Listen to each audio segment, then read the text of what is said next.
Kita akan lihat lagi foto yang berikutnya, masih ada sisa beberapa foto ya. Ini masih dengan angle yang sama ketika bendera sudah... Ini udah lepas ya, yang tadi masih...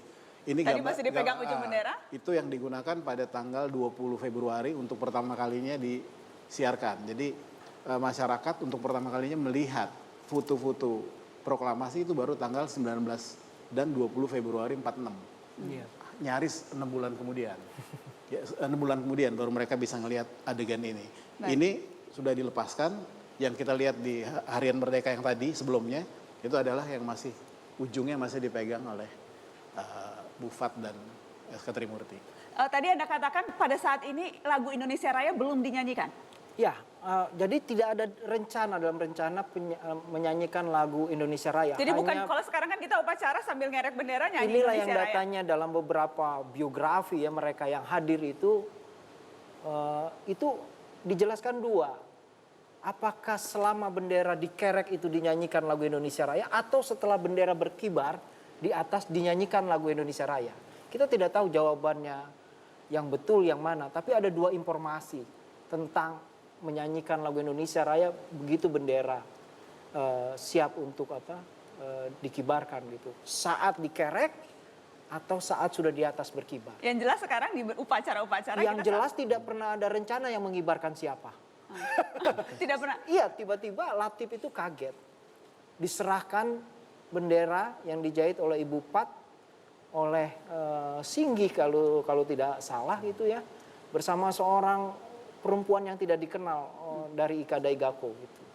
Begitu juga pengibarnya ya, itu yang bercelana pendek itu juga seorang mahasiswa Ika Daigako, kalau nggak Suharsono. Tidak pernah ditunjuk? Ya, tidak ditunjuk. Spontan saat itu? Spontan. Latif cerita dalam satu wawancara di majalah Tempo tahun 80-an. Bahwa itu spontan. Kita lihat lagi foto yang berikutnya. Ini lebih ke foto-foto pengunjung yang hadir, Bang Oscar. Ya, ini kalau kita ngelihat angle dari belakang. Kemungkinan ini masih tetap dari adegan yang sama. Oke. Dalam scene yang sama, cuman fotografer ini sekarang naik ke belakang lalu dia memotret di sebelah kiri Bung Hatta. Jadi ini angle dari belakang Dwi Tunggal itu.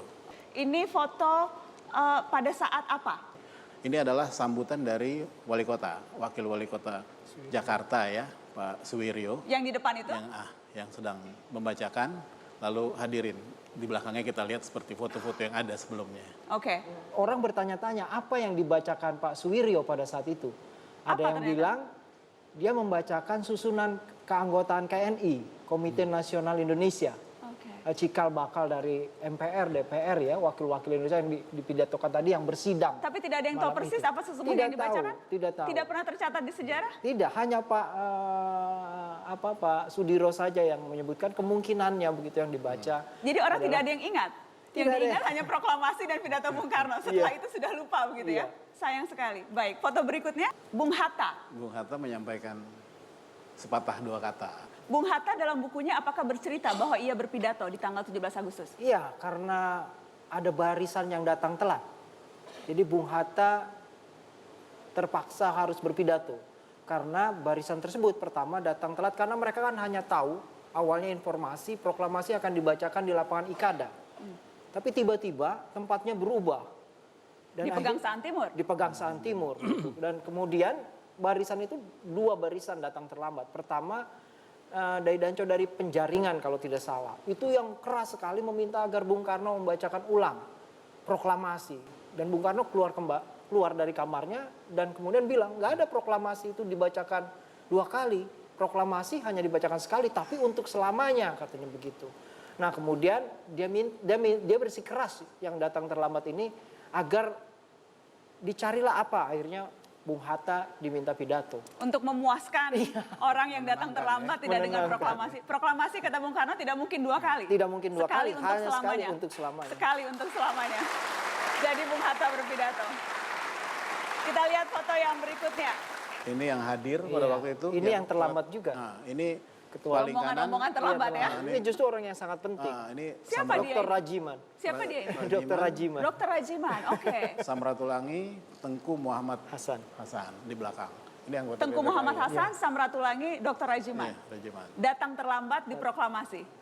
Kemudian mendengarkan pidato Bung Hatta. salah seorang veteran perang yang malam hari ini juga hadir di Mata Najwa, ada Pak Surahman. Selamat malam Pak Surahman, terima kasih sudah hadir di Mata Najwa. Pak Surahman, Anda usia berapa Pak?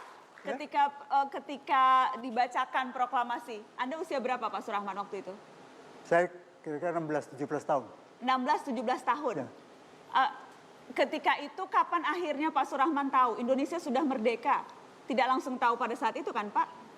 Sebenarnya waktu itu juga sudah dengar aja, karena pada waktu proklamasi kan Jepang itu sebenarnya sudah melarang untuk mengadakan suatu perubahan oleh Inggris, memberikan kesempatan kepada Jepang untuk memberi keamanan. Jadi diancam siapapun yang memproklamirkan dan siapa yang ikut akan dibunuh semua. Oleh karena itulah maka tidak boleh disiarkan karena itu tidak dirahasiakan oleh Jepang. Tidak boleh disiarkan. Jadi RRI ditangkap itu yang menyiarkan itu. Oke.